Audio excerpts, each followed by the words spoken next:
अनिवार्यता, फिर जनाकांक्षा को सफल बनाने योग्य शिक्षा व व्यवस्था, और 9वां था अपना जिसको अपन समाज व्यवस्था बोल रहे हैं। समाज का मतलब अखंड समाज है। और आज 10वां अध्याय है मानव संस्कृति।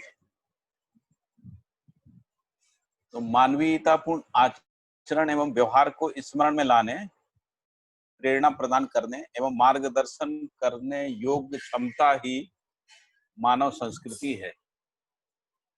तो 3 बातें बोली मानव संस्कृति के बारे में। मानवीयतापूर्ण आचरण एवं व्यवहार को स्मरण में लाने, प्रेरणा प्रदान करने एवं मार्गदर्शन कराने योग्य क्षमता ही मानव संस्कृति है।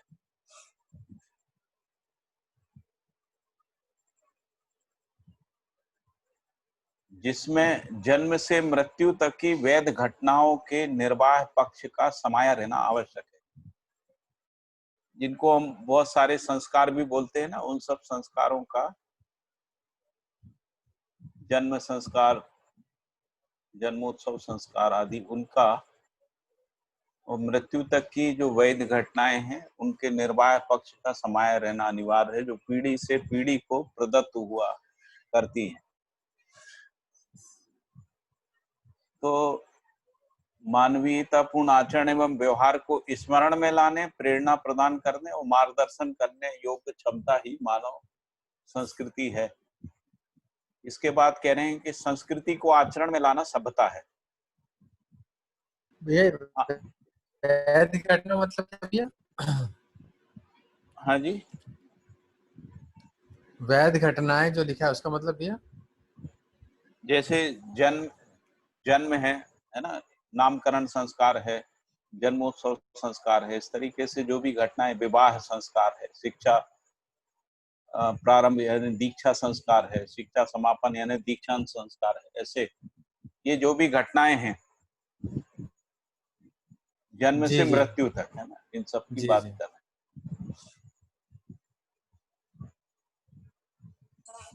हैं। वैध मतलब तो भैया वैध और अवैध जो है ना, हाँ, वैध घटना मतलब जो सही के अर्थ में है उस रूप में वैध ना। हाँ, वही जागृत मानव परंपरा की बात। हाँ, जागृत मानव परंपरा में जो वैध है मतलब। हाँ हाँ जी, हाँ जी, ठीक। एक्चुअली जो संस्कृति है ना, जिसमें हम लोग ये कोई भी कार्यक्रम करते हैं, जितने भी उत्सव मनाते हैं, कार्यक्रम करते हैं, ये सब, तो वो परंपरा में संस्कृति पक्ष है। और उसका मूल प्रयोजन क्या है? तो उसका मूल प्रयोजन है मानवीयतापूर्ण आचरण और जो व्यवहार है उसको स्मरण में लाना और प्रेरित करना और मार्गदर्शन है, मानवीयतापूर्ण संस्कार को पुष्ट करना। हाँ, पुष्ट करना, जन सामान्य के स्मरण में रहे, जन सामान्य उससे प्रेरित होता रहे, है ना। हाँ।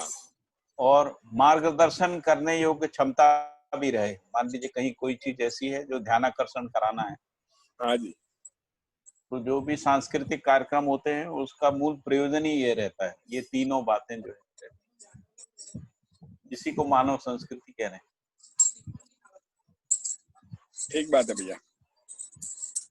संस्कृति को आचरण में लाना सभ्यता है, यानी जब हम जिम्मेदारियों का वहन करते हैं ना, तो परिवार में कर्तव्य दायित्व के रूप में है, और समाज में जब हम परिवार की परस्परता में जाते हैं तो समाज में जो भी हमको उत्तरदायित्व मिलते हैं ना, सभा के रूप में या समितियों में भागीदारी करते हैं, उस रूप में जिम्मेदारियों को वहन करना, उस रूप में सभ्यता है। और ये जो आचरण या व्यवहार को या जिम्मेदारियों को, कर्तव्य दायित्व को वहन करना परिवार से विश्व परिवार तक क्रमशः बना रहता है। तो संस्कृति को आचरण में लाना ही सभ्यता है। कर्तव्य व दायित्व के निर्वाह ही उसका प्रत्यक्ष रूप है। तो हर स्तर पे कर्तव्य है, हर स्तर पे दायित्व है ना, परिवार में भी और परिवार परस्परता में भी और विश्व परिवार तक। यह क्रम से कर्तव्य और दायित्व निर्वाह और उसका प्रत्यक्ष रूप जो है वो सभ्यता है। सभाओं में एक कर्तव्य दायित्व की बात होती है और दूसरा जो समिति है, व्यवस्थात्मक कार्यक्रम के संबंध में जो समिति हैं, जिनको शिक्षा संस्कार समिति बोल रहे हैं, या उत्पादन कार्य समिति, न्याय सुरक्षा समिति, विनिमय कोष समिति और स्वास्थ्य संयम समिति के जो सदस्य हैं, उनमें भी दायित्व कर्तव्य निर्वाह की निरंतरता का बना रहना है ना, वही सभ्यता है। फिर लिखा है मानव संस्कृति और सभ्यता ही सामाजिकता को सिद्ध करती है। यदि ये दोनों चीजें हैं, यानी मानवीयतापूर्ण आचरण और व्यवहार संस्कृति के रूप में है और मानवीयतापूर्ण आचरण और व्यवहार जो है वो निर्वाह करने के अर्थ में है, तो इन दोनों को सम्मिलित रूप से सामाजिकता कह रहे हैं ना, जो सामाजिकता को सिद्ध करती है। यही मानव की उपलब्धि, लक्ष्य और कार्यक्रम है। तो सभ्यता संस्कृति को प्राप्त करना उपलब्धि भी है, लक्ष्य भी है और कार्यक्रम भी। फिर आगे लिखा है संस्कृति व सभ्यता का योगफल ही सामाजिकता है। ऊपर भी आई गया है, मानव संस्कृति एवं सभ्यता ही सामाजिकता को सिद्ध करती है। फिर नीचे दोबारा उसको लिखा है संस्कृति व सभ्यता का योगफल ही सामाजिकता है, जिसे वहन करना ही समाज है। तो समाज का मतलब है जब वो संस्कृति और सभ्यता को वहन करता है ना, तभी वो समाज है। यदि वहन नहीं करता तो भीड़ है, समाज नहीं है। यानी जिम्मेदारी, कर्तव्य, दायित्व का निर्वाह नहीं करते हैं यदि परिवारों की परस्परता में, व्यवस्थात्मक कार्यक्रमों में जिम्मेदारी का वहन करके भागीदारी नहीं करते हैं, तो हम मानवीय समाज नहीं है। फिर लिखा है यही विधि व व्यवस्था का प्राण व त्राण है। क्या चीज? तो सामाजिकता ही विधि व व्यवस्था का प्राण और त्राण है। फिर लिखा है संस्कृति ही विधि और सभ्यता ही नीति है। तो विधि का मतलब होता है व्यवस्था, सूत्र, व्याख्या, सहज आचरण, कार्य, व्यवहार और व्यवस्था में भागीदारी के रूप में उसको विधि कह रहे हैं। तो संस्कृति यानी व्यवस्था, सूत्र, व्याख्या, सहज आचरण, कार्य, व्यवहार, इसको संस्कृति ही विधि इस अर्थ में कह रहे हैं। और सभ्यता ही नीति, तो नीति त्रय जिसको हम लोग कह रहे हैं, अर्थनीति, राजनीति और धर्म नीति, उस रूप। तो सभ्यता ही नीति है और विधि ही संस्कृति है। तो संस्कृति ही विधि और सभ्यता ही नीति, नीति यानी नीति त्रय है ना। क्योंकि जब अर्थनीति, राजनीति और धर्म नीति यानी सदुपयोगात्मक नीति, सुरक्षात्मक नीति और उत्पादन नीति, इन तीनों नीतियों के क्रियान्वयन में ही कर्तव्य दायित्व निर्वाह का प्रश्न आता है ना। इसलिए सभ्यता की नीति ऐसा लिखा है। विधि व नीति की संयुक्त प्रक्रिया ही व्यवस्था है। दूसरे अर्थ में कहें तो सभ्यता संस्कृति की संयुक्त प्रक्रिया ही व्यवस्था है। विधि यानी सूत्र, व्याख्या, नीति मतलब उसका आचरण, उसको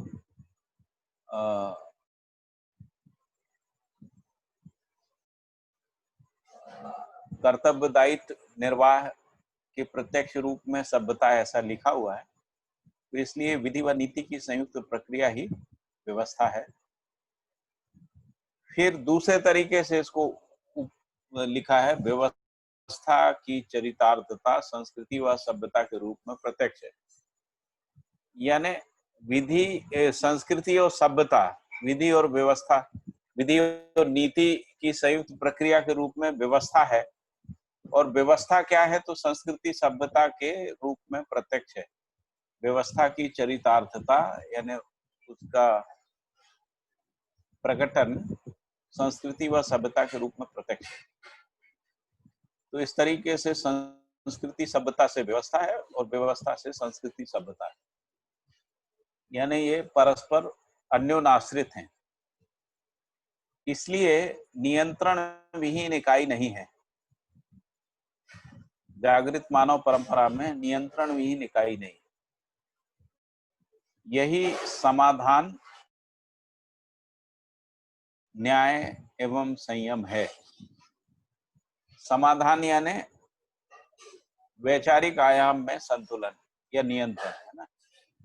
न्याय का मतलब व्यवहारिक आयाम में नियंत्रण, और व्यवसाय या उत्पादन आयाम में या उपभोग में नियंत्रण, है ना। उपयोग में, उपभोग में, जो भी कहें उसमें नियंत्रण, संयम। फिर लिखा है संयम ही सामाजिक आचरण है। मानव में से के लिए कायिक, वाचिक, मानसिक संयम प्रसिद्ध है। तो यहाँ तीनों प्रकार के संयम की बात आ रही है। वैचारिक संयम समाधान में है, वाचिक संयम जो है न्याय में है, और कायिक संयम जो है वो उत्पादन या उपभोग में है, उपयोग या उपभोग में, ऐसा पहचान है। ठीक है ये योगेश भाई? हाँ भैया, बिल्कुल बिल्कुल। ठीक है ना, क्योंकि जो विचार आयाम है वो मानसिक है, जो व्यवहार आयाम है वो मानसिक वाचिक है, और जिसको व्यवसाय आयाम कह रहे हैं वो कायिक है। कायिक लेकिन है। जब ये व्यवस्था के रूप में जाता है तो तीनों साथ में रहते हैं ना। जब ठीक बात केवल है। एक व्यक्ति के परिप्रेक्ष्य में देखते हैं तो वो कायिक है, लेकिन जब व्यवस्था के अर्थ में देखते हैं तो मानसिक, वाचिक और कायिक है।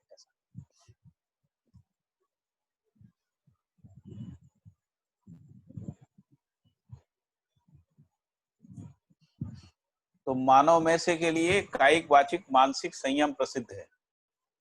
जागृति अनुरूप नियंत्रण प्रकृति के चक्र त्रय में द्रष्टव्य है।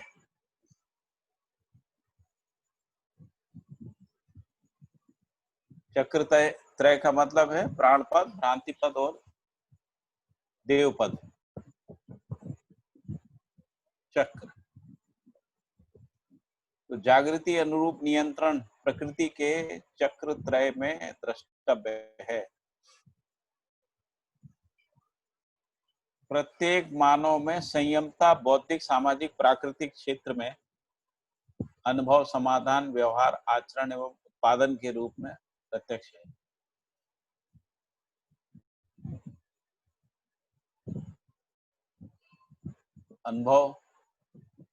अनुभव आयाम में, बौद्धिक आयाम में अपन अनुभव समाधान बोल सकते हैं, और सामाजिक आयाम में व्यवहार और आचरण है, और प्राकृतिक आयाम में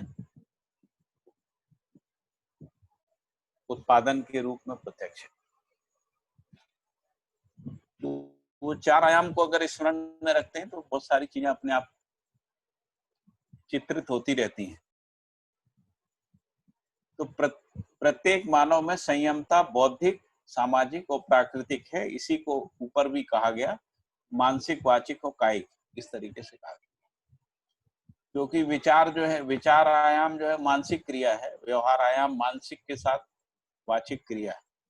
व्यवहार जो है बिना बोले हुए नहीं होता है, और जो उत्पादन आयाम है वो कायिक क्रिया है।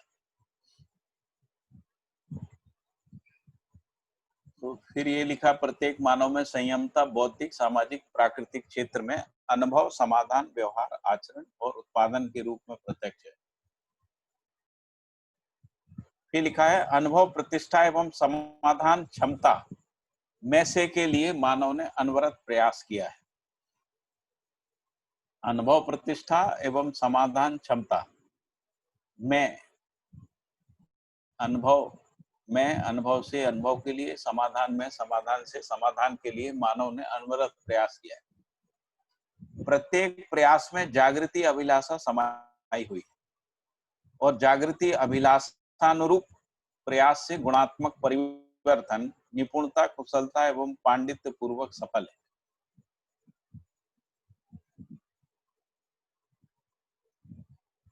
अनुभव, प्रतिष्ठा एवं समाधान क्षमता में से के लिए मानव ने अनवरत प्रयास किया है। प्रत्येक प्रयास में जागृति अभिलाषा समाई हुई है। जागृति अभिलाषानुरूप प्रयास से गुणात्मक परिवर्तन, निपुणता, कुशलता एवं पांडित्य पूर्वक सफल हैं।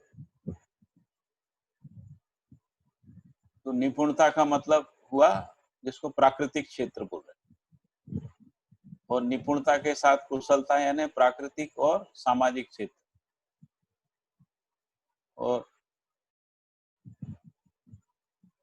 जब अपन पांडित्य बोल रहे हैं तो तीनों को साथ में हो गया, यानी बौद्धिक, सामाजिक, प्राकृतिक क्षेत्र, तीनों को मिला के पांडित्य।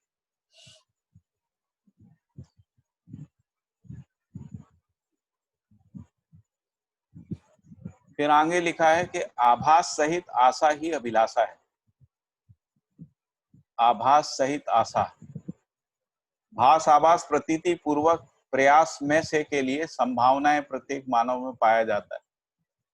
यानी भाषाभास, प्रतीति पूर्वक प्रयास में, प्रयास से प्रयास के लिए संभावनाएं प्रत्येक मनुष्य में पाई जाती है।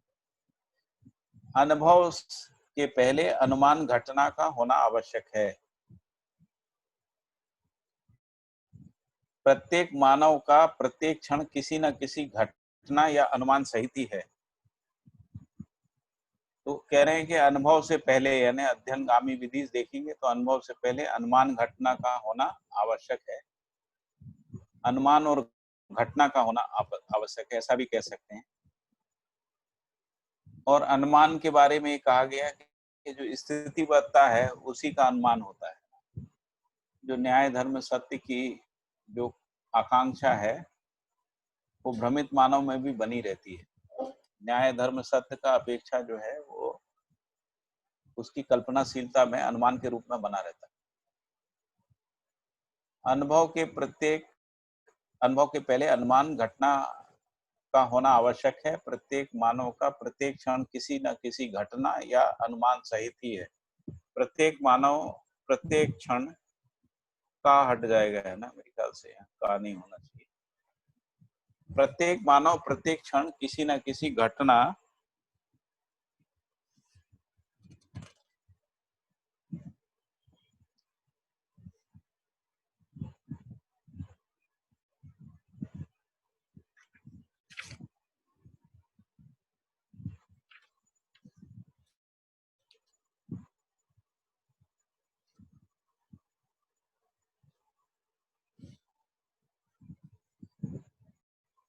प्रत्येक मानव का प्रत्येक क्षण किसी न किसी घटना या अनुमान सहित है। मेरे ख्याल से का नहीं होना चाहिए ना। प्रत्येक मानव प्रत्येक क्षण किसी न किसी घटना या अनुमान सहित है। अनुमानातीत रूप में जो भैया घटनाएं क्रम से ये लाइन प्रत्यक्ष थोड़ा, होती है वह आगम क्रिया है। ये वाला लाइन भैया और ऊपर वाला लाइन थोड़ा सा एक बार समझाएंगे क्या? कि जैसे आभास सहित आशा ही अभिलाषा है, तो ये जो जीने की आशा या खुशी होने की जो एक कामना कहते हैं उसी को कह रहे हैं अभिलाषा? हाँ, वही वही जो जीने आशा अभिलाषा वही है। जो हाँ, कामना है, उसी को सत्य कहते की हैं। जो आशा, अभिलाषा, आकांक्षा, जनाकांक्षा, है ना, सुखाकांक्षा तो इनका आदि इनका आदि। आभास अपने को रहता ही है, इसीलिए अपने को ऐसी अभिलाषा होती है, ऐसा कह रहे हैं क्या? हाँ, इसीलिए प्रयास करते ही रहते हैं ना, इसीलिए, अच्छा अच्छा अच्छा अच्छा जी। क्योंकि इनका भास रहता है। भास, आभास, प्रतीति पूर्वक जो है प्रयास होता है इनका, जिसको भी होता है। मतलब भ्रमित मानव में भी ये वृत्ति और चित्त में होने वाली घटनाएं होती रहती है, मतलब मन, वृत्ति और अपेक्षा के रूप में तो रहता ही जी जी है जी। ना। इसीलिए तो हम लोगों ने न्यायालय बनाए हैं, इसीलिए हम सत्य की बात करते हैं, धर्म की बात जी करते हैं। धर्म को धर्म के रूप में नहीं समझ रहे हैं, लेकिन धर्म को धर्म के आचरण के रूप में व्याख्या किया है ऐसा। तो जी जी। अपेक्षा तो है ही, कोई वस्तु है, धर्म, न्याय, धर्म, सत्य, ऐसी कोई वस्तु है, ऐसा अनुमान में बना रहता है। मूल चाहत या सूक्ष्म इच्छा के रूप में भी कह सकते हैं।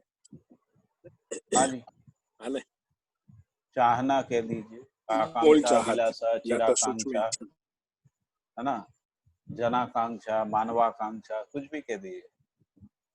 बहुत सारे शब्दों से अभिलाषा को स्पष्ट कर सकते हैं ना। और ये जागृति की भी अभिलाषा है, अखंड समाज की अभिलाषा है ना, सार्वभौम व्यवस्था की अभिलाषा, ऐसा भी हम लोग करते। ये सब में मूल रूप से आशा है, और आशा जो है आभास सहित है, ऐसा कहते हैं। और इसीलिए जो है उसके लिए प्रयास है, और उन प्रयासों के अनुरूप ही उस संभावनाएं हैं, ऐसा कहते हैं।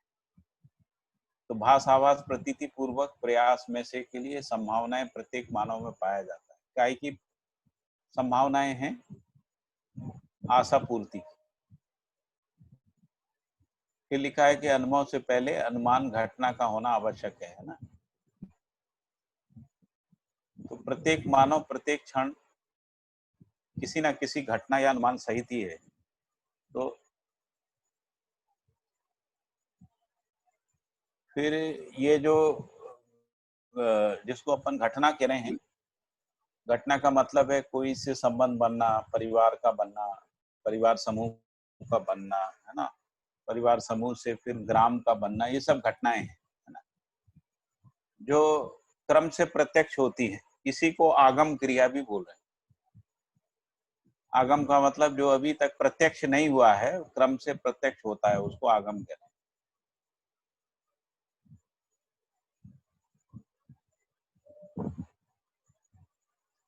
अनुमान से परे या अनुमान से अतीत, है ना, अनुमानातीत, अनुमानातीत रूप में जो घटनाएं क्रम से प्रत्यक्ष होती है, वो आगम क्रिया है। फिर लिखा है कि प्रत्येक अनुमान अनुभव पर आधारित, अन्यथा अनुभव के लिए सन्निहित है। तो बाबा जी अनुमान शब्द को पहले परिभाषित कर चुके हैं। तो उन्होंने कहा स्थितिवत्ता का ही अनुमान होता है मूल रूप से, जो जिसको हम लोग अनुमान, बाकी तो प्रत्यक्ष है। जैसे हम इंद्रियों से जिन भी चीजों को पहचानते हैं वो तो सब प्रत्यक्ष है। तो अनुमान किसका होता है? जो प्रत्यक्ष नहीं है। तो प्रत्यक्ष क्या नहीं है? तो न्याय धर्म सत्य आदि प्रत्यक्ष नहीं है। तो भैया ये जो भास आभास प्रतीति, ये भी अपने आप में अनुमानी है ना भैया? कल्पना है ये, अनुमान के रूप में कल्पना है। लेकिन प्रतीति तक आते आते जो है ना, कि कल्पना से अनुमान में बदल जाता है। भास में कल्पना है, आभास में भी अस्पष्ट कल्पना है ना, और प्रतीति में स्पष्ट कल्पना है, ऐसा है। जी जी। और इसका आगे का जो एक स्वरूप, वो अनुमान कह लीजिए, जहाँ पे अपने को बेसिकली थोड़ा सा विश्वास हो जाता है उसके ऊपर। यदि स्थितिवत्ता हमको स्पष्ट हो गई है तो अनुमान। जी जी जी। अवधारणा को परिपुष्ट अनुमान कहते हैं। अच्छा अच्छा, अवधारणा तक अवधारणा पहुंच को गए। परिपुष्ट, जी अवधारणा में पहुंच गए तो अनुमान परिपुष्ट हो जी गया, जी सिद्ध हो गया, ऐसा। जी जी जी।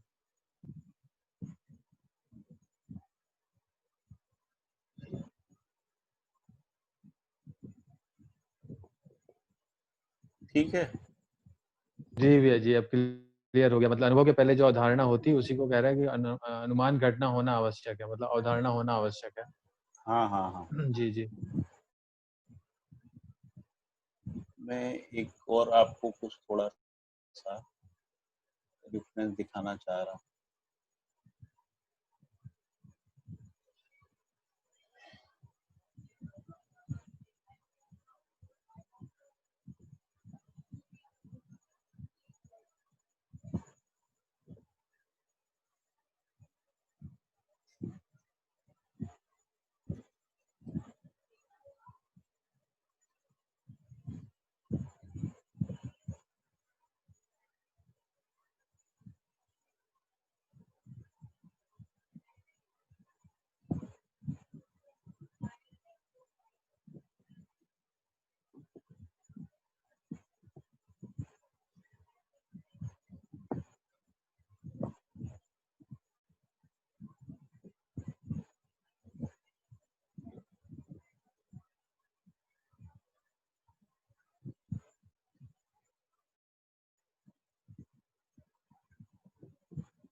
ऐसा लिखा हुआ है बाबा जी ने, भास का मतलब है होने के रूप में सह अस्तित्व में कल्पना में स्वीकृति।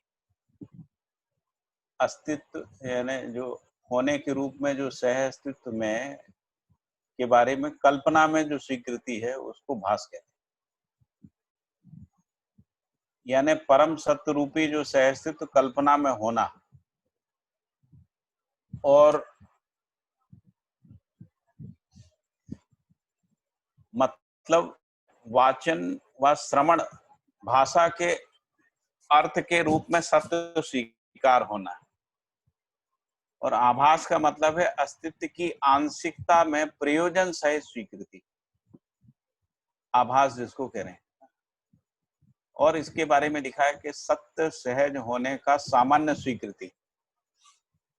आभास का अर्थ है भाषा सहित अर्थ कल्पना अस्तित्व में वस्तु रूप में स्वीकार होना, अर्थ संगति होने के लिए तर्क का प्रयोग होना,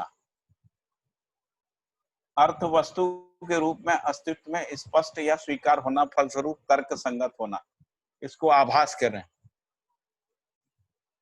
प्रतीति का मतलब है अस्तित्व का प्रयोजन सहित स्पष्ट स्वीकृति, अस्तित्व की प्रयोजन सहित स्पष्ट स्वीकृति, उसको प्रतीति कहते हैं।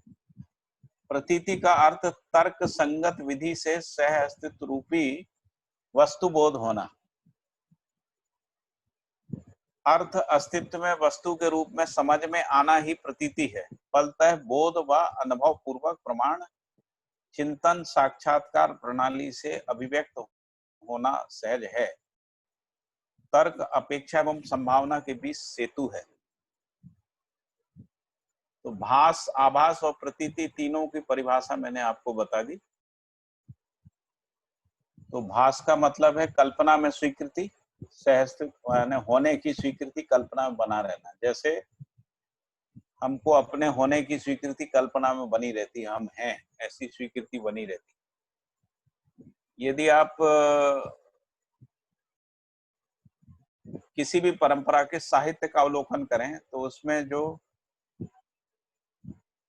उसमें भी हमको होने की स्वीकृति, होने की निरंतरता की स्वीकृति जो है वो स्पष्ट रूप से भाषित होती है।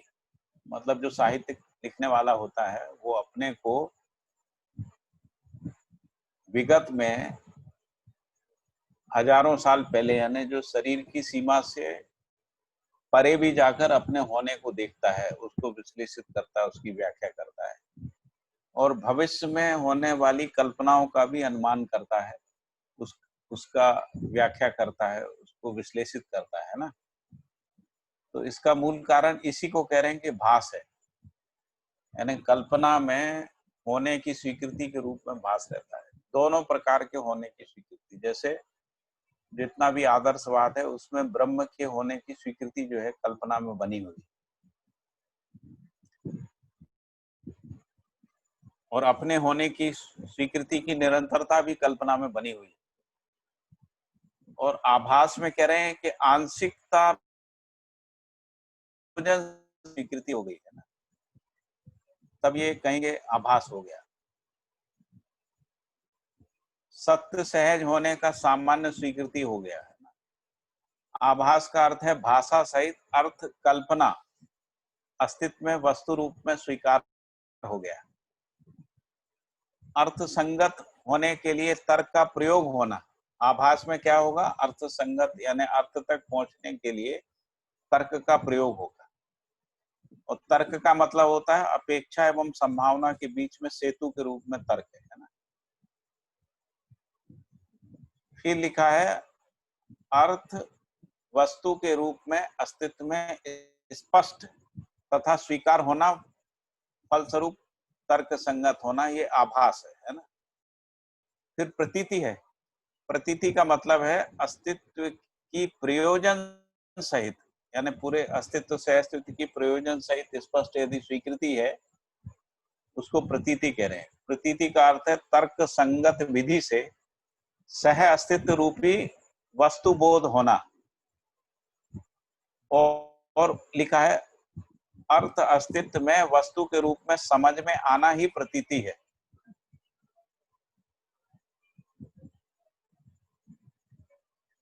ऊपर आभास में लिखा था अर्थ भाषा सहित भाषा सहित अर्थ कल्पना में आना, और यहाँ पर लिख रहे हैं वस्तु के रूप में समझ में आना, प्रतीति है। फलतः प्रतीति में बोध, हाँ जी हाँ जी, हाँ प्रतीति में क्या बोला, प्रतीति में भाषा छूट जाती है, मतलब कि सीधा हाँ अर्थ पकड़ में आता है। और इसीलिए लिखा है ना, पुस्तक जो है, इसीलिए पुस्तक जो है भाषा के माध्यम से अर्थ पकड़ में आता है, मतलब इसीलिए लिखा है कि हाँ भैया, अर्थ अस्तित्व में वस्तु के रूप में समझ में आना, ये हाँ, प्रतीति। प्रतीति में सीधा जो है अर्थ स्पष्ट होता है वस्तु के फलतः बोध व अनुभव पूर्वक प्रमाण चिंतन साक्षात्कार प्रणाली से अभिव्यक्त होना सहज हो जाता है। ठीक है, तीनों का अंतर। और फिर एक भास आभास प्रतीति और अनुभूति, ऐसा आता है, 4 शब्द आते हैं। तो अनुभव का मतलब है अस्तित्व में से के लिए स्वीकृति का होना, प्रमाण बोध अनुक्रम एवं क्रम ही चारों अवस्था व पदों में निहित धर्म स्वभाव सहज अभिव्यक्ति, ये अनुभूति या अनुभव है। जागृत मानव परंपरा में प्रमाण सहित वैभव परंपरा, ये भी अनुभव है। ठीक है, मुझे लगता है कि ये शब्दों का अर्थ अपन को स्पष्ट हो गया है। हाँ भैया,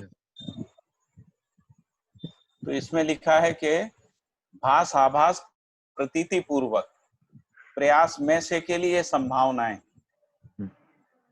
प्रत्येक मानव में पाई जाती है या पाया जाता है। अनुभव से पहले अनुमान घटना का होना आवश्यक है। प्रत्येक मानव प्रत्येक क्षण किसी न किसी घटना या अनुमान सहित है। अनुमानातीत रूप में जो घटनाएं क्रम से प्रत्यक्ष हो वह आगम क्रिया है। फिर आगे लिखा है कि प्रत्येक अनुमान अनुभव पर आधारित अथवा अनुभव के लिए सन्निहित है। तो जब अनुभव मूलक विधि से है तो प्रत्येक अनुमान अनुभव पर आधारित है। जब हम लोग अनुभवगामी विधि होते हैं तो अनुभव की रोशनी के कारण अनुभव के लिए सन्निहित रहते हैं ना, ऐसा।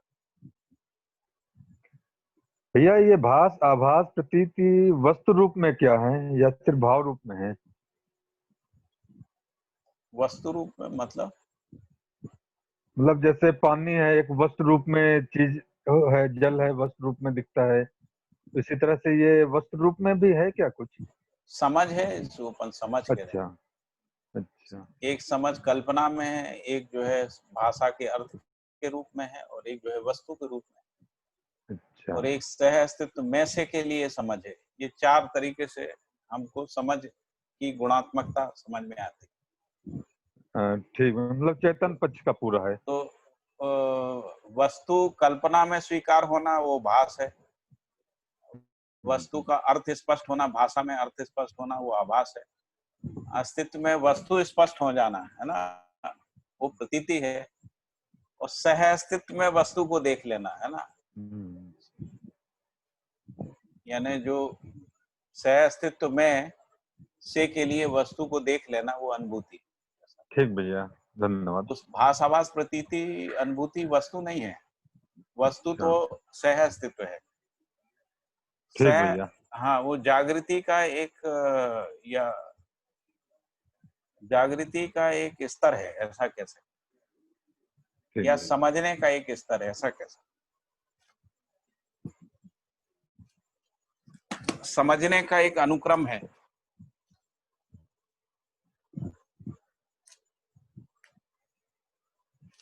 ठीक है, हाँ भैया ठीक है।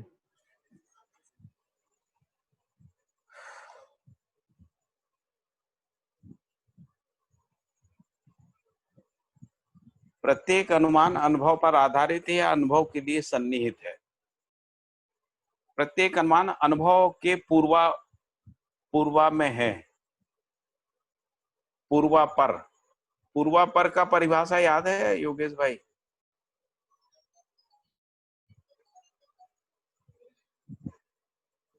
अनुभव से भैया निहित, पूर्वापर है, अनुभव से पूर्व के अनुसार, पूर्वाक्रम है ना, पूर्वानुक्रम, वो पूर्वापर। इसलिए बंद नहीं की गवर्नमेंट ने।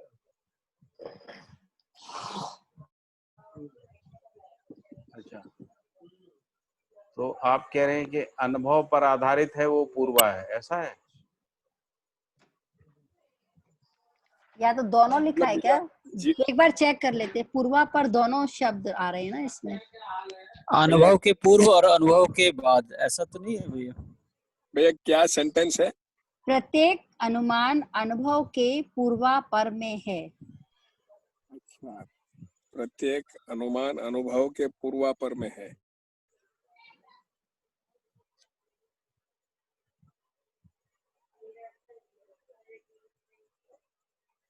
मतलब ऐसा तो नहीं कह रहे कि प्रत्येक अनुमान या तो अनुभव से पहले है या अनुभव के बाद में है।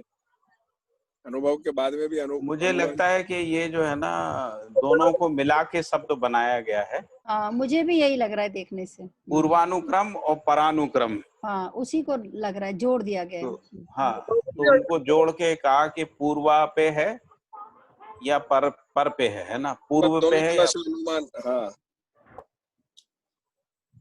मुझे लगता क्योंकि जो अनुमान दोनों तरफ है ना, है परानुक्रम जी में हाँ, भी अनुमान है और और पूर्वानुक्रम में भी अनुमान। पूर्वानुक्रम में भी अनुमान है। बिल्कुल ठीक कह रहे हैं। क्या कोई अजीत सिंह जी कुछ बोल रहे थे शायद? मैं कह रहा था अगले अगले वाली 2-3 लाइन पढ़ेंगे ना तो ये क्लियर हो उस, जाएगा। अच्छा, उसमें आया है क्या? हाँ, इससे पता लगेगा।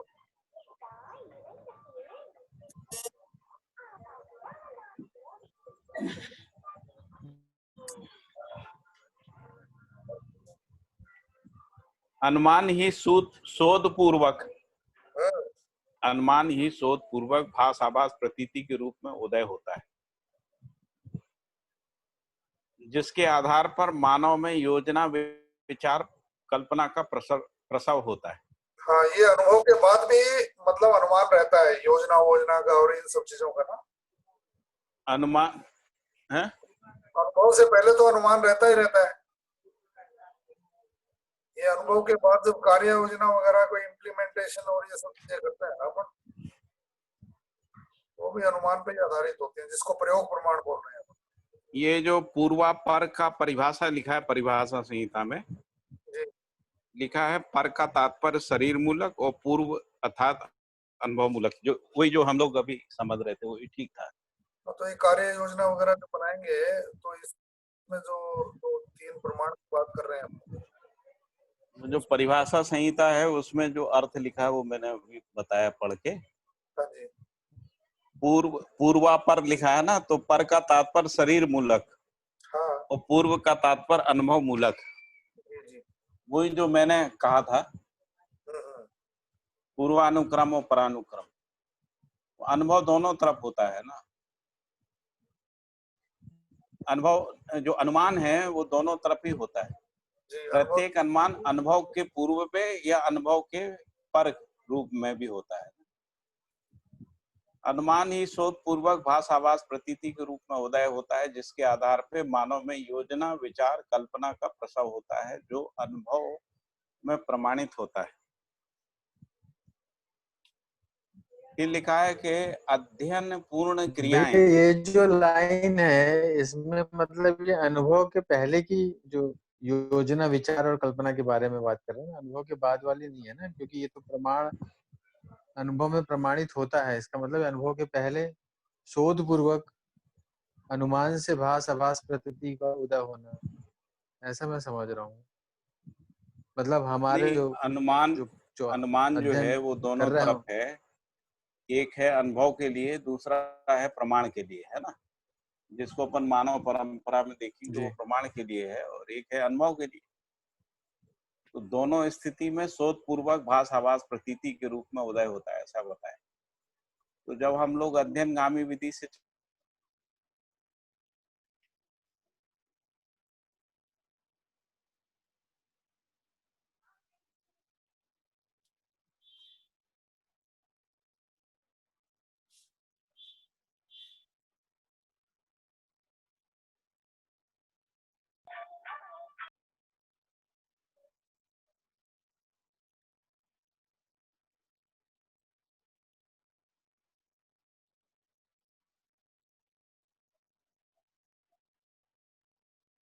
और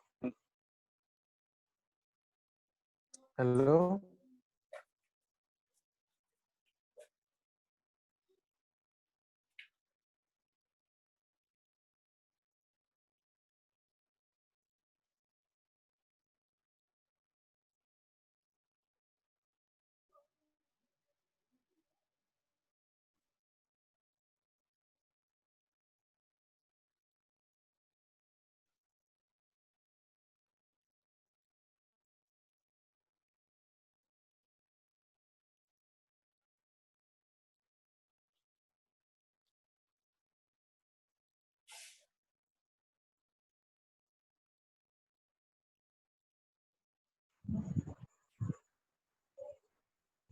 हेलो,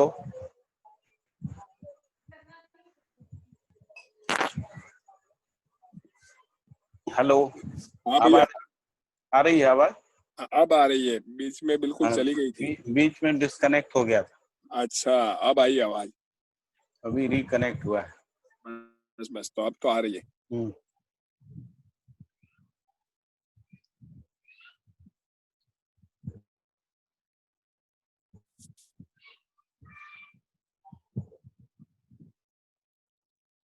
पूर्ण क्रियाएं स्पष्ट योजना एवं प्रमाणों के रूप में है।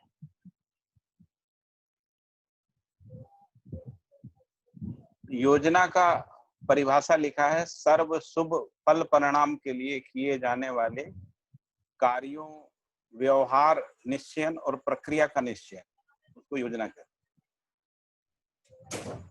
अध्ययन पूर्ण क्रियाएं स्पष्ट योजना एवं प्रमाण के रूप में, विचार पूर्ण क्रियाएं योजनात्मक कार्य व्यवहार के रूप में, और कल्पनात्मक क्रियाओं की उपादेयता अग्रिम शोध एवं अनुसंधान के लिए प्रसिद्ध है। शोध का मतलब है अध्ययन, निरीक्षण, परीक्षण, सर्वेक्षण पूर्वक जो स्वीकृति है उसको शोध करें। अध्ययन, निरीक्षण, परीक्षण, सर्वेक्षण पूर्वक जो स्वीकृति है उसको शोध करें। अनुसंधान का मतलब है मानवीयता पूर्ण परंपरा में से के लिए ज्ञान, विवेक, विज्ञान संबंधी सहज सूत्र व्याख्या। और दूसरी परिभाषा है व्यवस्था, आचरण, संविधान स्वीकार होने योग्य पद्धति व शिक्षा। और तीसरी परिभाषा है अनुभव मूलक उद्घाटन। तो कल्पनात्मक क्रियाओं की उपादेयता अग्रिम शोध एवं अनुसंधान के लिए उपयोगी है। तो अध्ययन पूर्ण क्रियाएं जो है स्पष्ट योजना एवं प्रमाणों के रूप में है। विचार पूर्ण क्रियाएं योजनात्मक कार्य व्यवहार के रूप में है। और कल्पनात्मक क्रियाओं की उपादेयता अग्रिम शोध व अनुसंधान के लिए उपयोगी है। यही मानव के उत्थान, प्रगति, सद्गति, विकास, संतुलन पूर्वक सामाजिक जीवन के रूप में प्रत्यक्ष है, जो सह अस्तित्व है।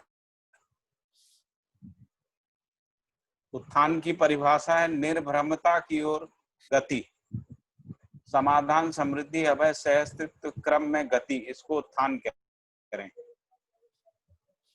प्रगति का मतलब है आगे की ओर गति, यानी समाधान, समृद्धि, संपन्न, प्रमाण, परंपरा, आगे और श्रेष्ठता के लिए गति, विकास के लिए गति, इसको प्रगति।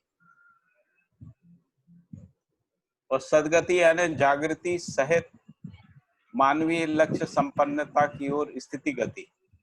इस रूप में उत्थान,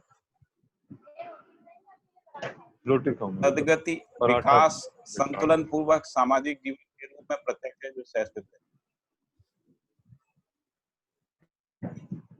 थोड़ा सा अंतर है, ज्यादा अंतर नहीं तीनों शब्दों में। स्वयं में विश्वास क्रम में प्रतिभा एवं व्यक्तित्व एवं प्रतिभा का संरक्षण ही अर्थ का संरक्षण। तो ये अपना पूरा हो गया। और है क्या इसमें? थोड़ा सा और बचा।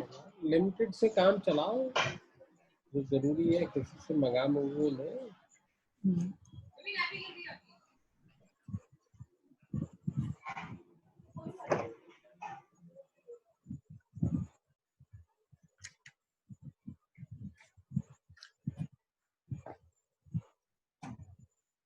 अगला लाइन क्या है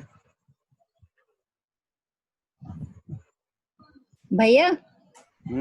ये जो तीन चीजें हैं, अध्ययन पूर्ण क्रियाएं, विचार पूर्ण क्रियाएं और कल्पनात्मक क्रियाएं। हाँ, तो ये तीनों कल्पनात्मक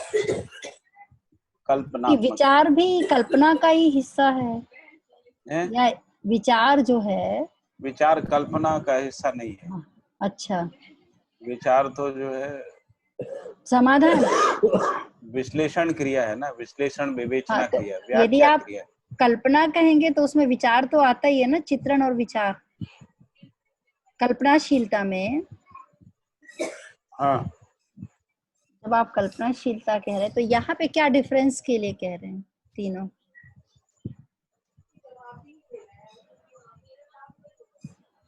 अध्ययन पूर्ण क्रियाएं तो स्पष्ट है ना।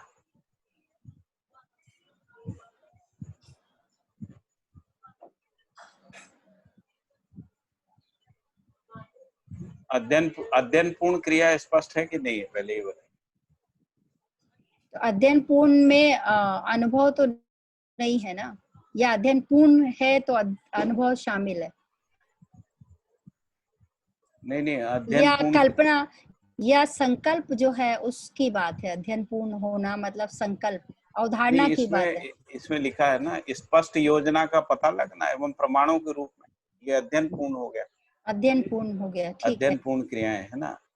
विचार पूर्ण क्रियाओं में योजनाएं बनती है ना। हम परिवार कैसा होगा, समाज कैसा होगा, तो ये सभाएं इसका कैसी मतलब होंगी, अध्ययन उनका कार्य क्या होगा, व्यवहार क्या होगा, ये सब विचार पूर्ण क्रियाएं। और जो कल्पनात्मक क्रियाएं हैं जो अभी प्रकट नहीं हुआ है, उसके लिए अग्रिम शोध है या अनुसंधान है, ऐसा लिखे। तो फिर ये एक तरह से वही हो गया, अनुभव और मतलब दर्शन, वाद और शास्त्र, उसी अर्थ में। किसको बोल रहे हैं आप दर्शन? अध्ययन पूर्ण क्रियाएं स्पष्ट योजना एवं प्रमाणों के रूप में। ये क्या है, दर्शन है? नहीं, दर्शन के आधार पे, अनुभव के आधार पे। ये तो वाद और शास्त्र हो गए ना। ये वाद और शास्त्र भी नहीं, शास्त्री बोलना चाहिए। शास्त्री बोलना चाहिए। हाँ, शास्त्र।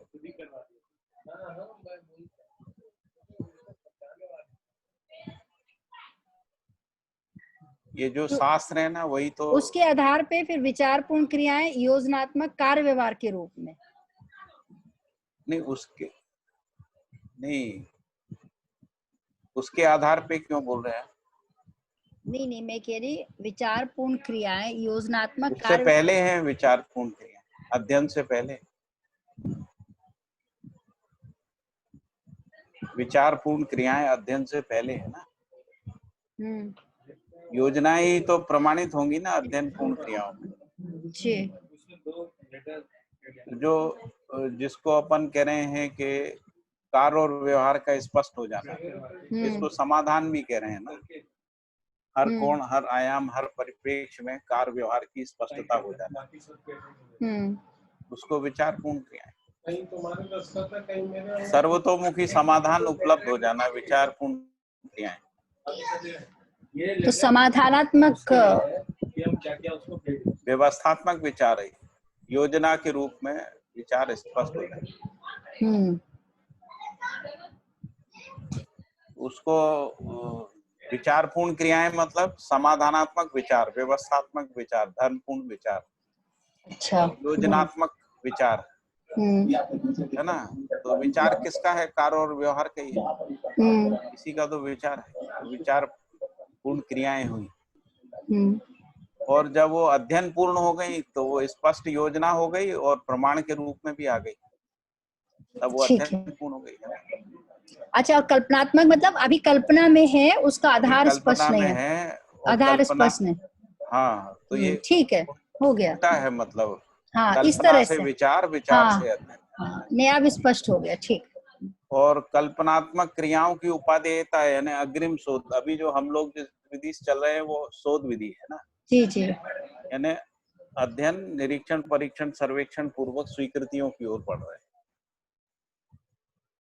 और अनुसंधान भी है इसमें। अनुसंधान इस रूप में है कि मानवीयतापूर्ण परंपरा में से के लिए ज्ञान, विवेक, विज्ञान संबंधी सहज सूत्र व्याख्याओं को समझने के अर्थ में है ना, उनको व्याख्यायित करने के अर्थ में। पहले वो हमारी कल्पना में आती है, कल्पना से फिर विचार में आती है, तो विचार में आके योजनात्मक कार्य व्यवहार के रूप में। इसके बाद जब वो जीने में प्रमाणित होती है, तो जिसको हम लोग 10 सोपानी व्यवस्था कह रहे हैं, वो स्पष्ट योजना है। और प्रमाण यानी यदि वो जीने में प्रमाणित हो गई है तो प्रमाण के रूप में अध्ययन पूर्ण क्रियाएं हो, उसके बाद फिर क्या है, उसके बाद कुछ नहीं। जी ठीक है। फिर लिखा है कि यही मानव के उत्थान, प्रगति, सद्गति, विकास, संतुलन पूर्वक सामाजिक जीवन के रूप में प्रत्यक्ष है जो सहस्थित है।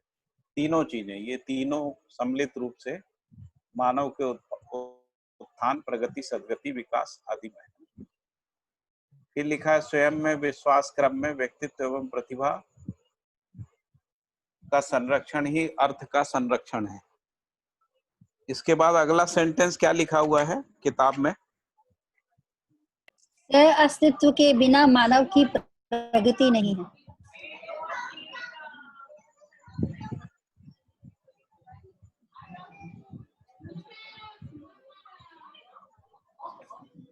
अपराध व गलतियों के बिना वाद विवाद, मतभेद, विरोध, आक्रमण। कौन से पेज पे है? 72 में। मेरे में कुछ गड़बड़ हुआ है। 72 तो नहीं है, पुरानी किताब में 72। जी भैया 72 का तीसरा पैराग्राफ है।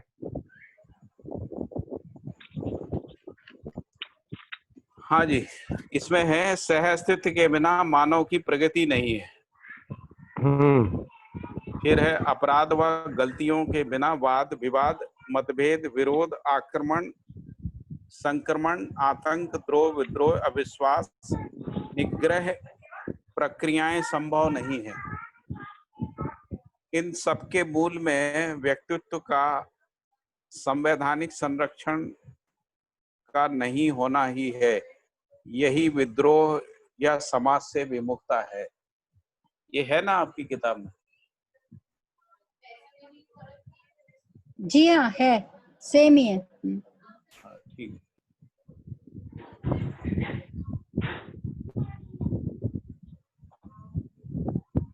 मेरी किताब में किसी का, इसमें जो आपको भेजा था उसमें शायद ये नहीं है ये वाला पैराग्राफ।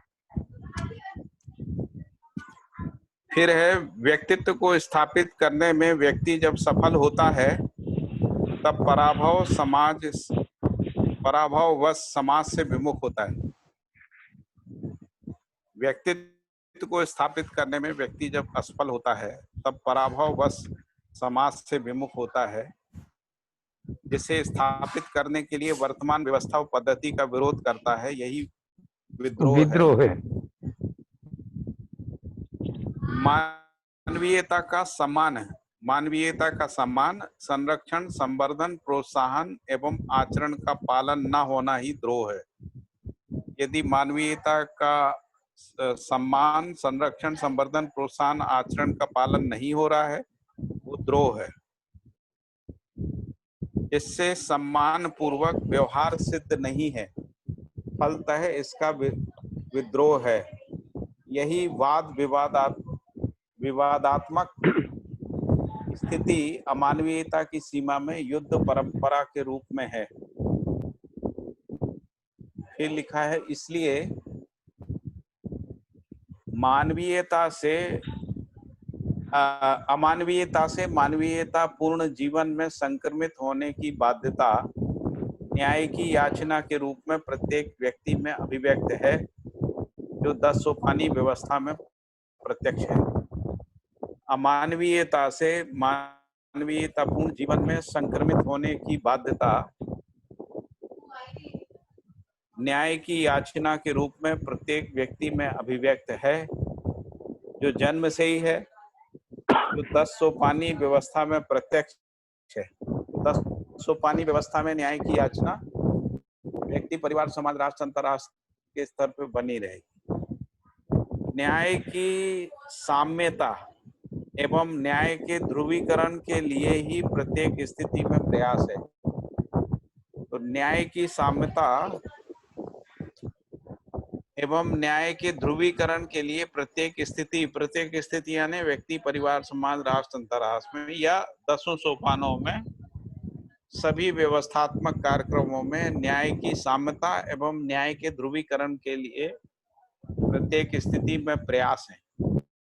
व्यक्तिगत रूप में कई व्यक्ति मानवीयता से समृद्ध और अति मानवीयता से परिपूर्ण पाए जाते हैं। व्यक्तिगत रूप में कई व्यक्ति मानवीयता से समृद्ध एवं अति मानवीयता से परिपूर्ण पाए जाते हैं। साथ ही यह भी देखा जा रहा है कि ऐसे व्यक्तियों के परिवार के सभी सदस्य उनके सदस्य नहीं हैं। इससे यह स्पष्ट हो जाता है कि एक व्यक्ति को सजग सतर्क मान लेने मात्र से परिवार एवं समाज का एक सा होना संभव नहीं हुआ, जिसकी साक्षी में सामुदायिक विविधता है। तो बाबा जी कह रहे हैं कि यदि कोई एक व्यक्ति को अपन ऐसा मान भी लेते हैं कि वो मानवीयता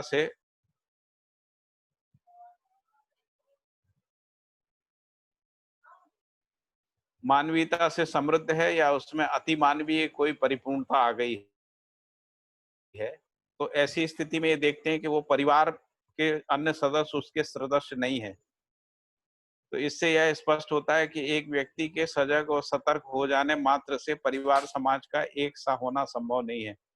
एक सा होना संभव नहीं है यानी जो न्याय की साम्यता और न्याय का ध्रुवीकरण संभव नहीं है, जिसका साक्षी जो है समुदाय विविधता। इसी कारण से जो है समुदायों की विविधता दिखती है। फलतः वर्ग एवं युद्ध परंपरा है। अतएव जब तक मानवीयता पूर्ण शिक्षा अखंड समाज के अर्थ में सार्वभौम व्यवस्था सुलभ नहीं होगी, तब तक सर्व सुख के लिए प्रयोग होना स्वाभाविक है। तो बाबा जी कह रहे हैं कि ये तभी संभव है जब मानवीयता पूर्ण शिक्षा अखंड समाज के अर्थ में सार्वभौम व्यवस्था में स्थापित हो जाती है। यदि मानवीयता पूर्ण शिक्षा परंपरा में स्थापित हो जाती है तब ये संभव है, नहीं तो संभव नहीं है। और जब तक ऐसा नहीं होता है तब तक प्रयोग होते रहेंगे। सामाजिकता, संस्कृति व सभ्यता की व्यवस्था की विविधता जब तक रहेगी, सामाजिकता, संस्कृति व सभ्यता की व्यवस्था की विविधता जब तक रहेगी तब तक युद्ध के भय का अभाव नहीं है। संस्कृति एवं सभ्यता की एकता मात्र मानवीयता में है। शिष्ट मूल्यों सहित स्थापित मूल्य का निर्वाह करना ही मानवीयता का प्रत्यक्ष रूप है, जिसमें व्यक्तित्व समाया रहता है, जिसमें उपयोगिता व कला मूल्य समर्पित होता है, उसी के साथ उत्पादन किया जाता है।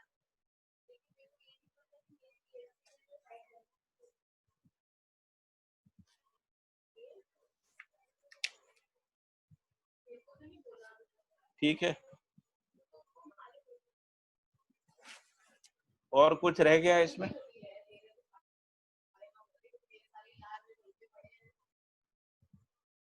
ये ऊपर वाला पैराग्राफ था जिसमें ये मान्यता पूर्ण शिक्षा अखंड समाज के अर्थ में सार्वभौम व्यवस्था सर्वसुलभ नहीं होगी, ये 10 सोपानी व्यवस्था की बात कर रहे हैं, तो है ना? बाबा जी परंपरा की समीक्षा कर रहे हैं और वो ये कह रहे हैं कि यदि कोई एक व्यक्ति में यदि कोई मानवीयता का उदय भी हो जाता है और उनके परिवार के लोगों में वो सब आता नहीं है, तो उससे भी जो है समुदाय चेतना ही जन्म लेगी, है ना, सामुदायिकता या वर्ग भावना ही आएंगी, क्योंकि बाकी लोगों के लिए ऐसे व्यक्ति का आचरण आदर्श हो इसमें तो ऐसा लिखा है, नहीं इसमें तो ऐसा लिखा है कि व्यक्तिगत रूप में कई व्यक्ति मानवीयता में समृद्ध और अति मानवीय, मतलब कई व्यक्ति परिपूर्ण पाए जाते हैं, उन्होंने लिखा है ये लाइन, तो कई व्यक्ति पाए गए हैं। हाँ, व्यक्तिगत रूप में हो जाते हैं वो, ऐसा मैं भी तो यही कह रहा हूँ। लेकिन जब तक उस अखंड समाज शिक्षा व्यवस्था, मतलब जो लिखा है लास्ट पैराग्राफ, वे सार्वभौम व्यवस्था की बात कर रहे हैं, 10 सोपानी व्यवस्था की बात कर रहे हैं। वो यही कह रहे हैं कि ये जो मानवीयता अति मानवीयता से संबंधित जो आचरण और व्यवहार है, जो भी शिक्षा है, यदि उसका लोक व्यापीकरण नहीं होता है, यानी व्यवस्था से वो सब सर्व सुलभ नहीं होता है, तब तक वो समुदाय चेतना को जन्म देगा, ऐसा कह रहे हैं। जी जी जी। है ना? तो इसलिए शिक्षा का लोक व्यापीकरण जरूरी है, तभी तो मानवीय संस्कृति बनेगी, नहीं तो मानवीय संस्कृति कैसे बनेगी? जी जी। जी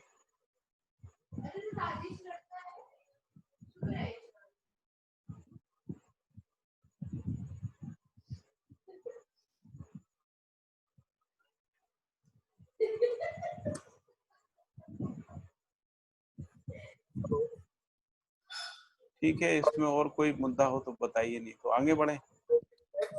इसमें एक भैया इस लास्ट पैराग्राफ जो ये था उसके पहले एक और उसके पहले दूसरा, जो थर्ड फोर्थ लास्ट पैराग्राफ है, उसमें जो लास्ट सेंटेंस है, इन सबके मूल में व्यक्तित्व का संवैधानिक संरक्षण का नहीं होना ही है। हाँ, तो यहाँ ये जो संवैधानिक संरक्षण है, ये मानवीय संविधान की बात कर रहे हैं या कौन सा संवैधानिक संरक्षण की बात कर रहे हैं? नहीं, अभी तो जो संविधान है उसकी बात कर रहे हैं, उसमें भी संरक्षण नहीं है ना। अच्छा, इसके लिए वो विद्रोह और समाज से विमुक्त है, ठीक है। क्योंकि वो बताया ना, अपन शायद अभी कुछ दिन पहले ही बात कर रहे थे इसमें कि जो संविधान है वो गलती को तो पहचानता है और गलती को रोकने के लिए विधि भी है उसके पास जी, जिसको अपन दंड संहिता कह रहे हैं जी, लेकिन वो सही को नहीं पहचानता है। जी, बिल्कुल ठीक बात है। सही को नहीं पहचानता, इसीलिए संविधान में ये नहीं लिखा है कि ये करना सही है, ऐसा नहीं। ऐसा करना, ऐसा जीना, ऐसा रहना, यहाँ तक कि आचार संहिता भी नहीं है। आचार संहिता को भी उन्होंने, संविधान ने समुदायों के ऊपर डाल दिया है। जैसे हिंदू कोड से चल रहा है, मुसलमान मुस्लिम कोड से, क्रिश्चियन कोड से, है ना।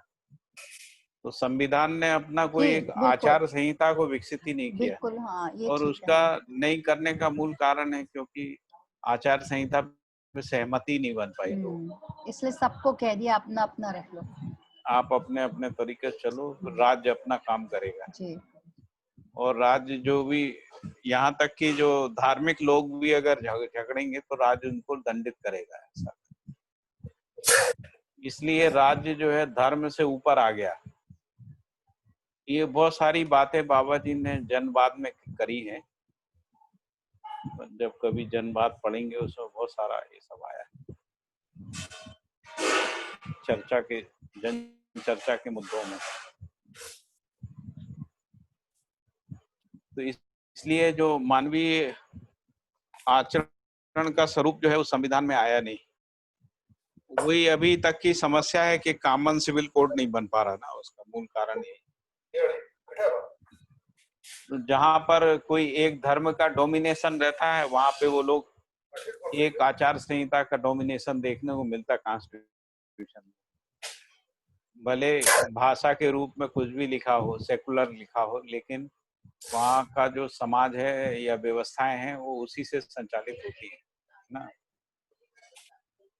जहाँ पर जैसे जहाँ क्रिश्चियन लोगों का परसेंटेज बहुत ज्यादा, मुसलमानों का बहुत ज्यादा है, तो वो धार्मिक कोड से ही, धार्मिक कोड का जो है ना इन्फ्लुएंस दिखता है, रिलीजियस कोड का इन्फ्लुएंस दिखता है।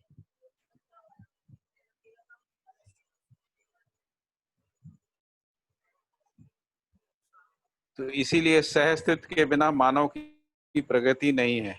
अपराध व गलतियों के बिना वाद विवाद, मतभेद, विरोध, आक्रमण, संक्रमण, आतंक, द्रोह, विद्रोह, विश्वास, निग्रह प्रक्रियाएं संभव नहीं है। इन सब के मूल में व्यक्तित्व का संवैधानिक संरक्षण का नहीं होना है। यानी जो अच्छे आदमी है उसके संरक्षण की कोई बात नहीं है।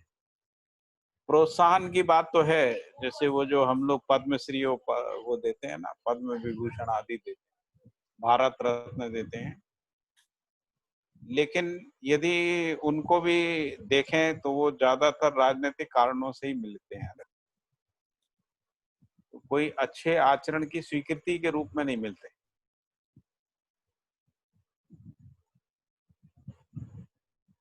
ठीक है, ये मुझे लग रहा है इतने से हो जाएगा ना काम।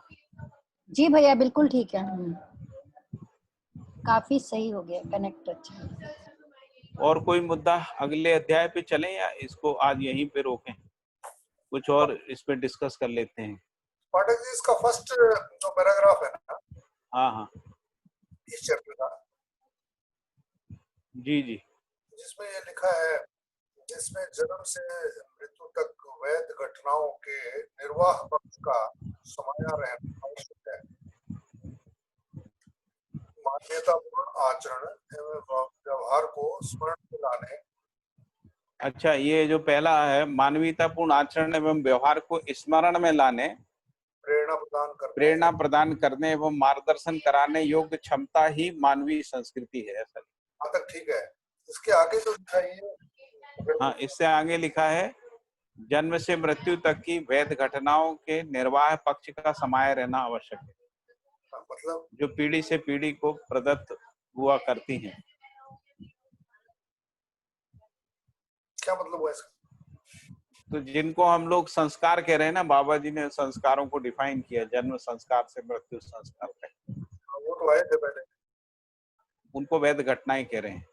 तो उनका निर्वाह पक्ष का समाया रहना मानवीय संस्कृति में आवश्यक है। वही जो है जो पीढ़ी से पीढ़ी तक प्रदत्त होता है। क्या पूछ रहे हैं आप इसमें? वैध का मतलब क्या हुआ? वैध घटनाएं जो अवैध नहीं है, अवैध तो वो तो गर्भ संस्कार और जन्म संस्कार के से लेके मृत्यु, हाँ वही सब, वही सारे संस्कार वैध ही। उसमें अवैध क्या हुआ है? तो सारे वैध ही, उसमें अवैध क्या होता है?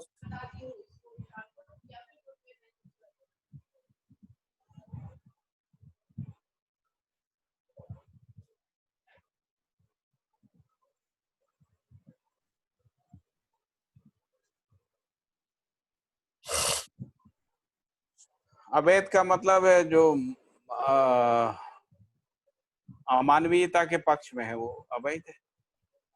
अमानवीयता के पक्ष में अभी बहुत सारे जो उत्सव हम लोग मनाते हैं, जैसे मान लीजिए हम लोग दशहरा ही मनाते हैं, दशहरा मनाते हैं, दिवाली मनाते हैं। तो दशहरा दिवाली किस लिए मनाते हैं? वो तो उसने उसको पीटा था, उसको जलाते हैं। हाँ, युद्ध में जीत के उसमें मनाते हैं ना, तो वो तो मानवीय नहीं हुआ ना। विजयदशमी, बहुत सारे त्योहार ऐसे ही मनाते हैं। विजयदशमी के नाम से दशहरा तो पर्टिकुलरली हो गया, विजयदशमी बोलते हैं। विजयदशमी। वैध मतलब भैया विधि सम्मत, संस्कृति के अर्थ में देख रहे हैं। जो विधि सम्मत है वो वैध है, जो विधि सम्मत नहीं है। हाँ, विधि मतलब जो मानवीय विधि। बाबा जी ने अमानवीयतापूर्ण क्रियाकलाप को अवैध बोला है, अमानवीयतापूर्ण क्रियाकलाप को अवैध बोला है ना। अमानवीयतापूर्ण क्रियाकलाप यही है, हिंसा करना, युद्ध करना, लड़ाई झगड़ा करना, सब उसके लिए उत्सव सब अवैध है। उसके लिए उत्सव मनाना वो सब अवैध, वो मानवीय संस्कृति नहीं है। जब ये एक यहाँ पे सेंटेंस आया था भैया बीच में, जो अनुभव के पहले अनुमान घटना का होना आवश्यक है, और फिर आया था प्रत्येक मानव का प्रत्येक क्षण किसी न किसी घटना या अनुमान सहित है। तो इसको कुछ एक एग्जाम्पल से समझना चाह रहा था मैं, इसका क्या मतलब है? प्रत्येक मानव का प्रत्येक क्षण किसी न किसी घटना या अनुमान सहित है, मतलब मानव किसी न किसी स्थिति में है ना, मानव किसी न किसी स्थिति में, पशु मानव, राक्षस मानव, मानव देव मानव, दिव्य मानव, है ना। तो जो जागृति क्रम है उसकी किसी एक स्थिति में है, वही तो घटना है, उसी घटना के साथ है। और इसके साथ वो जिस स्थिति में है उस स्थिति में उसके अंदर भास आभास प्रतीति है, भास आभास प्रतीति के रूप में अनुमान है।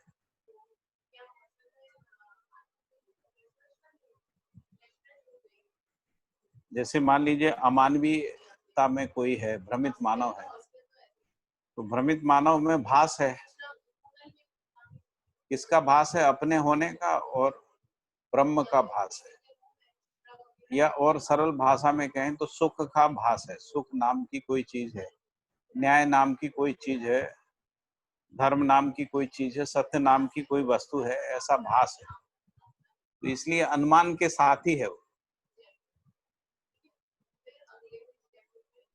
जी जी, मतलब ऐसा लग रहा है कि कुछ प्रत्येक क्षण जैसे किसी न किसी घटना या अनुमान सहित है। तो आपने जो बोला वो स्थिति तो एक लॉन्ग टर्म हो गया, मतलब ये तो बोल रहे हैं कि क्षण के साथ घटना इससे अनुमान बदल रहा है, ऐसा लगा मुझे। ऐसा नहीं है? हाँ, प्रत्येक क्षण, अब इसी को प्रत्येक क्षण में देख लें तो प्रत्येक क्षण में होना रहना बना रहता है। जी जी जी। होना होना जो है वो है, और जो रहना है उसका अनुमान है। अच्छा अच्छा। अनुमान से जब अनुभव में आ जाएगा तो फिर अनुमान फिर अलग स्थिति हो जाएगी। अनुमान पूर्वक अनुभूति है ना, अनुभूति के बाद अनुभव है, और अनुभव होने के बाद फिर स्पष्ट योजना और प्रमाणों के रूप में गति है। और विचार भी जो है ना फिर वो योजनात्मक कार्य व्यवहार के रूप में।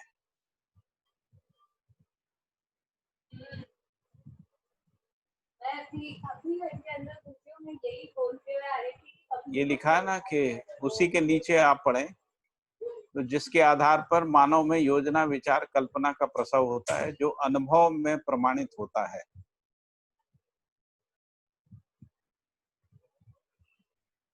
अनुमानातीत रूप में घटनाएं क्रम से प्रत्यक्ष होती हैं, वे आगम है।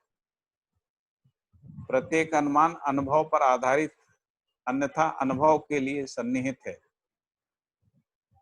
जिसको हम लोग अखंड समाज सार्वभौम व्यवस्था कहते हैं, वो अनुभव का सन्निहित होना है ना। जब व्यवस्था में जीते हैं ना, व्यवस्था में भागीदारी करते रहते हैं, तब अनुभव के सन्निहित रहते। प्रत्येक अनुमान अनुभव की पूर्वा में है, यानी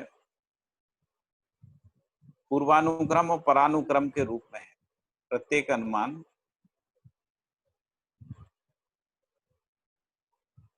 ही शोध पूर्वक भासाभास प्रतीति के रूप में उदय होता है, जिसके आधार पर मानव में योजना, विचार और कल्पना का प्रसव है।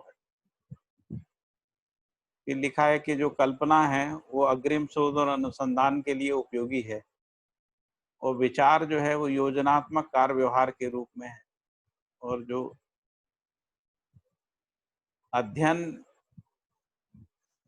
पूर्ण क्रियाएं जो हैं वो स्पष्ट योजना और प्रमाणों के रूप में।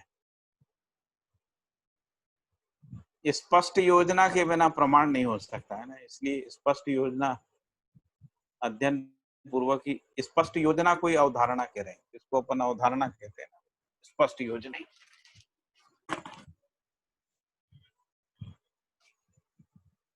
ठीक है, अभी और कुछ इसमें बच रहा है? नहीं भैया, कुछ दिन पहले एक ऐसी चर्चा हुई थी अपनी इसी किसी अपनी ऐसी कुछ बात मुझे याद आ रही, maybe I am wrong, but कहा था घटनाओं का अस्तित्व नहीं होता। जैसे जन्म और मृत्यु की बात भी हुई थी कि ये घटनाएं हैं, और जैसे प्रकाश और अंधेरे की कुछ बात हुई थी तो बोले अंधेरे का अस्तित्व नहीं होता, इसी तरीके से कुछ बात हुई थी। तो कुछ ऐसे हाँ। और यहाँ पे तो घटनाओं को काफी जोड़ दिया गया है कि अनुभव से पहले अनुमान घटना होना आवश्यक है। फिर बोला है कि अनुमानातीत रूप में जो घटनाएं क्रम से प्रत्यक्ष होती वही आगम क्रियाएं हैं। फिर नहीं, मानव का वहाँ जो प्रत्येक क्षण अपन ने किसी न किसी घटना।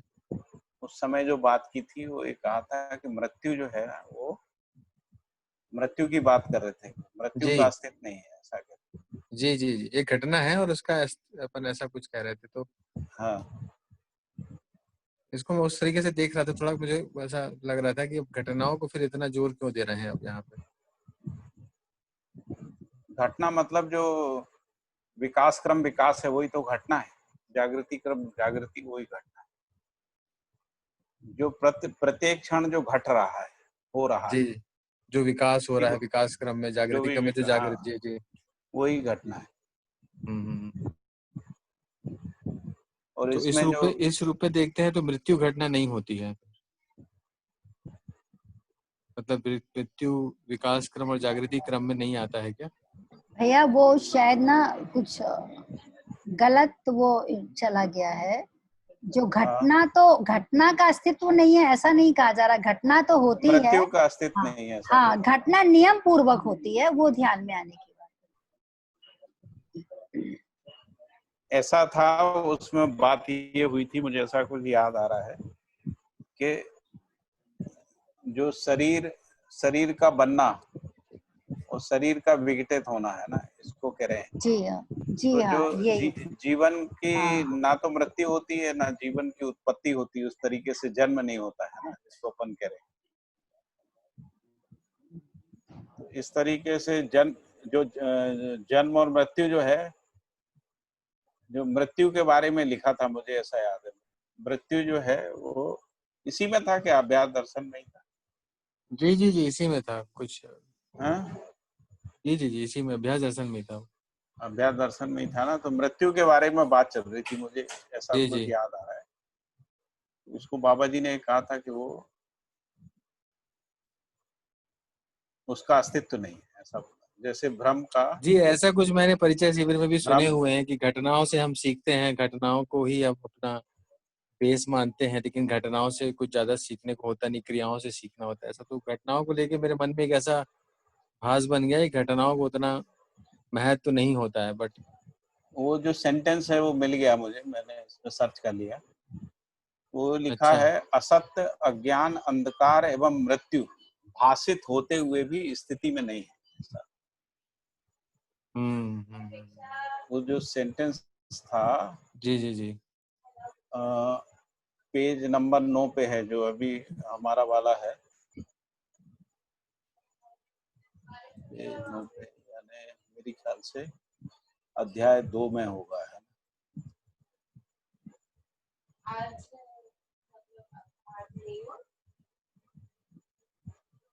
नहीं, अध्याय 1 में, हाँ अध्याय 2 में है, अध्याय 2 में, अध्याय 2 में है ये।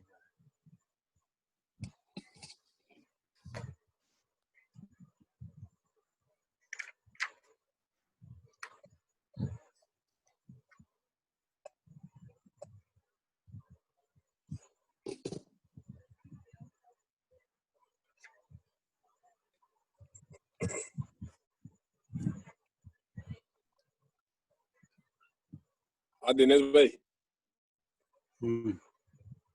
भैया जी, भैया जी, हाँ, आप जो कह रहे हो ना, परिचय शिविर में और बहुत जगह पे भी जो है इस तरह से बात होती है कि भ्रमित मानव जो है ना, वो घटनाओं के आधार पे जो है निर्णय लेता है, और जागृत मानव जो है नियमों के आधार पर लेता है। घटना उसको कहते हैं कि जिसमें उसके आगे जी और उसके जी बाद जी, में है ना उसका कुछ पता नहीं चलता है ना, मतलब वो कड़ी से कड़ी जुड़ी हुई नहीं रहती, उसी को घटना कहते हैं। और नियम में जो है अच्छा नियम अच्छा, मतलब हम देख नहीं नियम जो है पाते हैं, कड़ी से हम कड़ी उस जुड़ी चीज हुई को देख घटना, नहीं पाते हैं। हाँ हाँ, कड़ी से कड़ी जुड़ी हुई घटनाओं है, वही नियम के रूप में है। और कोई घटना ऐसी है कि जिसमें आगे और अच्छा पीछे अच्छा अच्छा अच्छा के आधार पे जागृत मानव जो है घटना के आधार पर निर्णय लेता है। भ्रमित अच्छा मानव अच्छा जो है अच्छा, घटनाओं के आधार पर निर्णय इसलिए फंसता है।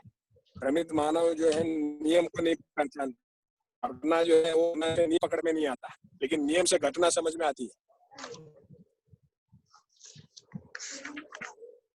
वो जो है ना, जो शिविर में जो बोलते हैं, वो बोलचाल की भाषा में बोलते हैं। घटना शब्द का जो परिभाषा है ना, वो अलग है, जिसको अभी अपन घटना शब्द का परिभाषा अलग है। हाँ, योग संयोग वियोग से उत्पन्न परिस्थितियां, या तो भौतिक रासायनिक क्रम में जो घटनाएं यथास्थितियां है, उसी को घटना कह रहे हैं।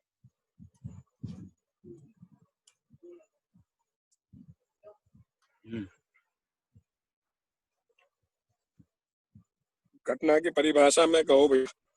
घटना की परिभाषा ऐसा लिखा हुआ है जो आप बोल रहे थे ना, योग संयोग, भौतिक रासायनिक घटना। हाँ, भौतिक रासायनिक घटना। योग संयोग, भौतिक रासायनिक घटना का मतलब विकास क्रम विकास है ना। जीवन जागृति क्रम हाँ। जागृति घटना है ना, जिसको जागृति क्रम, वही मैं कह रहा था ना कि विकास क्रम विकास, जागृति क्रम जागृति, यही घटना है। फिर इसके बाद योग संयोग, वियोग, प्रयोग, प्रक्रिया से उत्पन्न परिस्थिति है, उसको भी घटना कहते हैं। जैसे लोगों का मिल जाना, इकट्ठे हो जाना, परिवार का बनना है ना, परिवार समूह का बनना, ये सब घटनाएं हैं जो योग संयोग विधि से बनती है।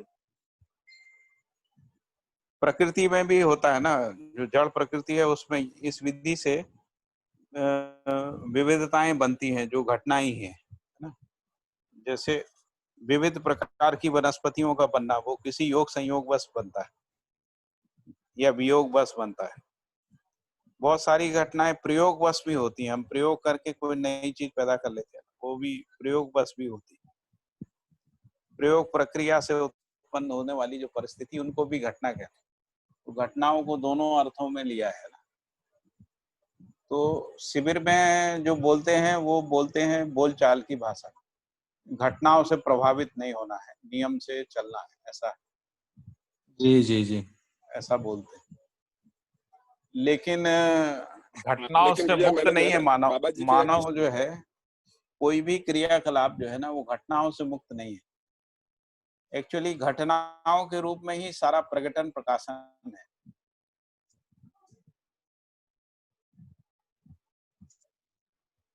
बिल्कुल भैया, अस्तित्व का संपूर्ण प्रकटन प्रकाशन घटना ही है। लेकिन इसीलिए हम लोग ये कहते हैं कि घट घट में है। जो परमात्मा के बारे में कहते हैं ना, वो घट घट में है। घट घट का मतलब हर क्रिया में है। अभी हम लोग उसको थोड़ा सा सहअस्तित्ववादी दृष्टिकोण से ज्यादा स्पष्टता से समझ पा रहे हैं कि हर घटना के मूल में जो व्यापक वस्तु का होना ही है, क्योंकि व्यापक वस्तु के कारण से ही विकास क्रम विकास, जागृति क्रम जागृति। घटना के लिए भैया मैंने जो है सुना था, ये जी के संवाद में सुना है कि नियम स्पष्ट हो तो घटना समझ में आती है, घटना से नियम स्पष्ट नहीं होता। नियम के आधार पर घटना स्पष्ट होती है। भैया एक बार वो रेफरेंस देख लीजिएगा, अपन अनुमान नहीं लगाएं। नहीं, अनुमान नहीं, तो जो है मैं वही जो है याद कर रहा हूँ कि कहा, जैसे आपने ये ऐसा कि घटनाओं, जैसे आपने ये परिभाषा बोली थी वो ठीक है ना, परिभाषा संहिता में मिल भी रही है। योग संयोग, वियोग, प्रयोग, प्रक्रिया से उत्पन्न परिस्थितियां, और फिर भौतिक रासायनिक घटना है ना, जीवन जागृति क्रम जागृति घटना। एक्चुअली प्रत्येक संक्रमण भी घटना ही है।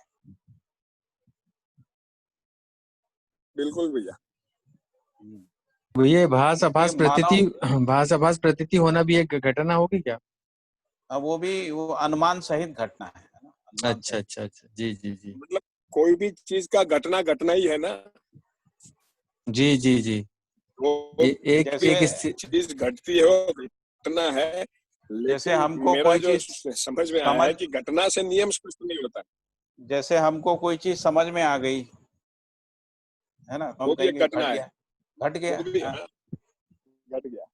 जी जी जी जी जी जी जी।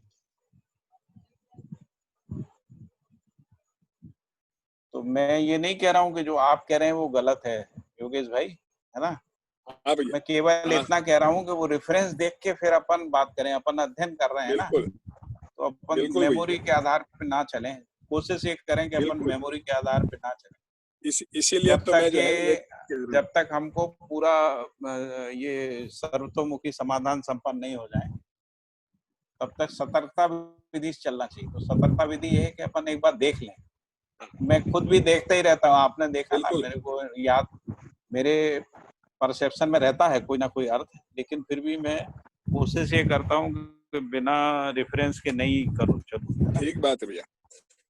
दूसरा ये जो है ना, नहीं तो फिर क्या होगा, ये जो अध्ययन है ना, वो भी वैसे ही हो जाएगा, परिचय शिविर जैसे ही हो जाएगा। बिल्कुल तो ठीक है भैया। हाँ, अपन थोड़ा धीरे चलें, आराम से चलें, है बिल्कुल ना। तो बिल्कुल जैसे मान लीजिए मैं, तो इसको आप ऐसा मत लीजिएगा कि हम कह रहे हैं कि नहीं वो गलत, नहीं, ऐसा नहीं बोल रहा हूँ। नहीं नहीं, मैं समझ रहा हूँ आप जो कह रहे हो। हाँ, इसलिए मैं ये कह रहा हूँ कि मैंने जो है मैं ढूंढ रहा हूँ, याद कर रहा हूँ कि वो कहाँ मैंने, जब भी और मिल इस जाएगा प्रकार ना, से ये भी जब मैंने भी